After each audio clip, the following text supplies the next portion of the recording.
వచ్చిన తర్వాత ఇలా ఆడికి వచ్చిన తర్వాత అన్న మేము అంబేద్కర్కి దండేస్తాం, దండేసి మేము ఆడ నిరసన తెలుపదలుచుకున్నాం, మీరు వస్తారా రారా అని నన్ను అడిగాను.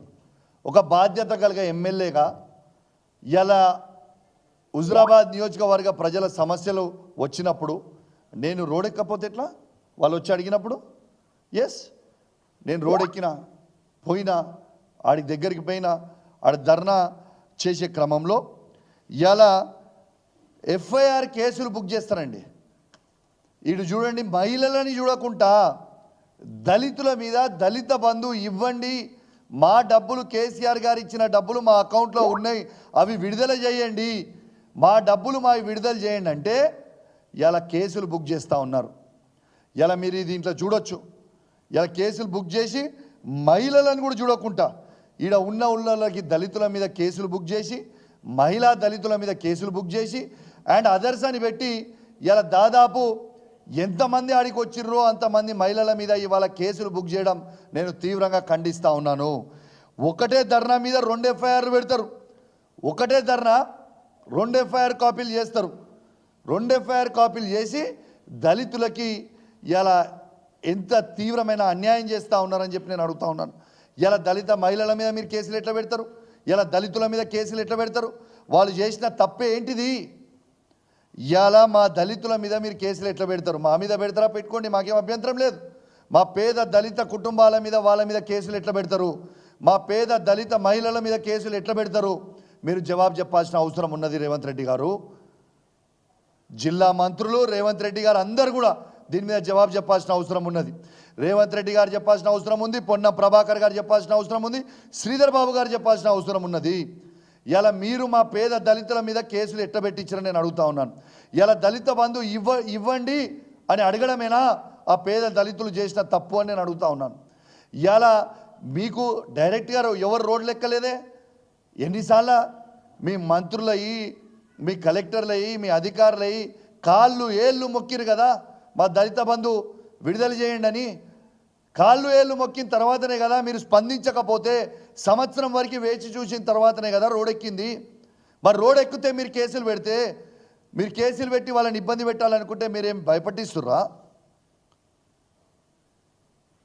ఇక మా ఏసీపీ గారు ఉన్నారు, హుజురాబాద్ ఏసీపీ గారు, పిలిచి ఆ దళిత కుటుంబాలని నోటికొచ్చినట్టు తిట్టడం, బూట్లతోని తన్నడం, మహిళలని చూడకుండా వాళ్ళ బట్టలన్నీ గుంజడం, చాలా దారుణంగా ప్రవర్తించిండ్రు. వాళ్ళని పిలిపించి బెదిరిస్తూ ఉన్నారు, వాళ్ళ ఫోన్లు సీజ్ చేస్తూ ఉన్నారు, వాళ్ళు పెట్టిన గ్రూపులు పెడతా ఉన్నారు, వాళ్ళ గ్రూపులు డిలీట్ చేస్తూ ఉన్నారు. నేను ఏసీపీ గారు కూడా చెప్తున్నా, నువ్వు ఎక్స్ట్రాలు చేసేది ఉంటే బంద్ చేయి. నువ్వు ఈ ప్రభుత్వం శాశ్వతం అనుకోకు, నీ డ్యూటీ ఏదో నువ్వు చెయ్యి, అంతే తప్పితే ఏసీపీ గారు మీకు చెప్తా ఉన్నాను, ఇన్ని రోజులు నేను కూడా చాలా మంచిగున్నా మీతోని. ఇక మీకు మేము కూడా ఏదో సినిమా చూపిస్తాము, మీరు పిలిచి దళితులను పిలిచి మీరు ఇబ్బంది పెట్టదలుచుకుంటే మీ ఎంబడి కూడా పడతాం. ఏసీపీ గారు గుర్తుపెట్టుకోండి, నువ్వు హుస్నాబాద్లో సిఐ చేసినప్పుడు, హుస్నాబాద్ కాన్స్టిట్యున్సీలో చేసినప్పుడు నీ చిట్టా మొత్తం నా దగ్గర ఉంది. ఇలా నువ్వు జమ్మికుంట సిఐ చేసినప్పుడు నీ చిట్టా మొత్తం నా దగ్గర ఉంది. ఇలా హుజురాబాద్లో కూడా మీరు ఎక్కడెక్కడ ఏమేమి వసూలు చేస్తుండో చిట్టా మొత్తం నా దగ్గర ఉంది. తస్మాత్ జాగ్రత్త అని చెప్తా ఉన్నాను, పేర్లతో సహా చెప్తా బయటికి.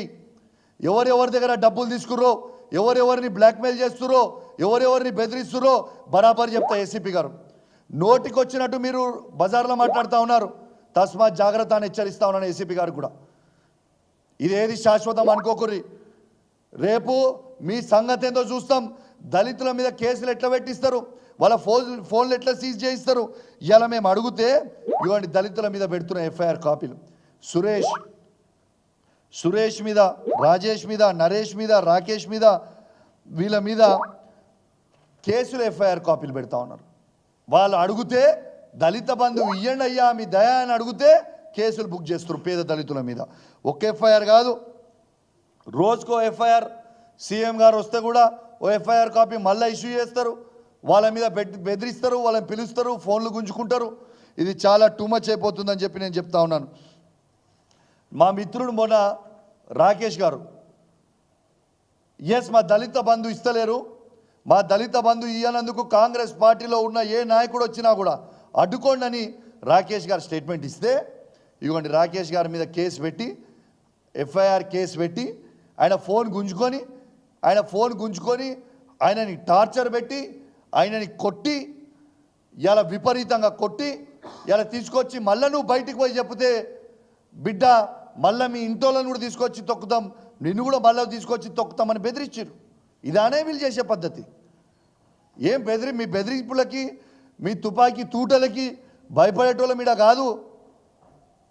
మీరు పోలీసు వాళ్ళని అడ్డం పెట్టుకొని ఉద్యమాన్ని అంచేస్తాం అనుకుంటే మీ కళ. నేను ఖచ్చితంగా దీని మీద చాలా సీరియస్గా ఉండబోతా ఉంది. మేము రేపు ఎస్సీ కమిషన్కి పోతాం. స్టేట్ ఎస్సీ కమిషన్ దగ్గరకు పోయినాక ఢిల్లీ ఎస్సీ కమిషన్ కూడా పోతాం, సెంట్రల్ ఎస్సీ కమిషన్ కూడా పోతాం. మా మహిళలందరినీ కూడా తీసుకొని వస్తాం. మీరు ఎట్లా ఆపుతారో చూస్తాం. ఆపురిగా మీ దమ్ముంటే చూస్తాం, ఎట్లా ఆపుతారో చూస్తాం. ఇన్ని రోజులు ఆగినా ఓపిక పట్టినా పిలిచి బెదిరియడం ఏంది? మీరు బెదిరిస్తే ఏంది? మీతో అయ్యేది ఏంది? కేసులు పెట్టుకో, కేసులు ఎన్ని పెడతావు పెట్టు. మళ్ళా మేము అధికారంకి వచ్చినాక చెప్తున్నా, హెచ్చరిస్తా ఉన్నా, బిడ్డ మిత్తితో సహా వసూలు చేస్తాం, ఎవరిని కూడా ఇచ్చిపెట్టాం. ఇలా చేస్తున్న అధికారులు ఎక్స్ట్రా ఉన్నోళ్ళందరికీ మీరు అనుకుంటారు కావచ్చు ఇది కామన్ అని, బిడ్డ కౌశిక్ రెడ్డితో గోక్కుంటారు, తస్మాత్ జాగ్రత్త అని చెప్పి హెచ్చరిస్తా ఉన్నాను. మా దళిత బిడ్డల్ని, నా హుజురాబాద్ నియోజకవర్గంలో ఉన్న దళిత బిడ్డని పిలిపించి బెదిరిస్తారు, కొడతారు, బూట్లతో తంతారు. ఏమనుకుంటారు? మీరు మిత్తి ఎందుకు మీరుతురు? మీరేం కాంగ్రెస్ పార్టీ కండువ కప్పుకొని పనిచేస్తలేరు, గుర్తుపెట్టుకోండి. మీరు పని కాంగ్రెస్ పార్టీ జీతం ఇస్తలేదు, మీకు ప్రభుత్వం జీతం ఇస్తుంది. ప్రజల పైసలు జీతం వస్తున్నాయి, ప్రజల దగ్గర నుంచి. ప్రజలు ట్యాక్సులు కడితే మీకు జీతాలు వస్తున్నాయి. నోటికి వచ్చినట్టు మాట్లాడడం, హుజురాబాద్ చౌరస్తాల నోటికి వచ్చినట్టు మాట్లాడడం, జమ్మికుంట చౌరస్తాల నోటికి వచ్చి మాట్లాడుతున్నాం.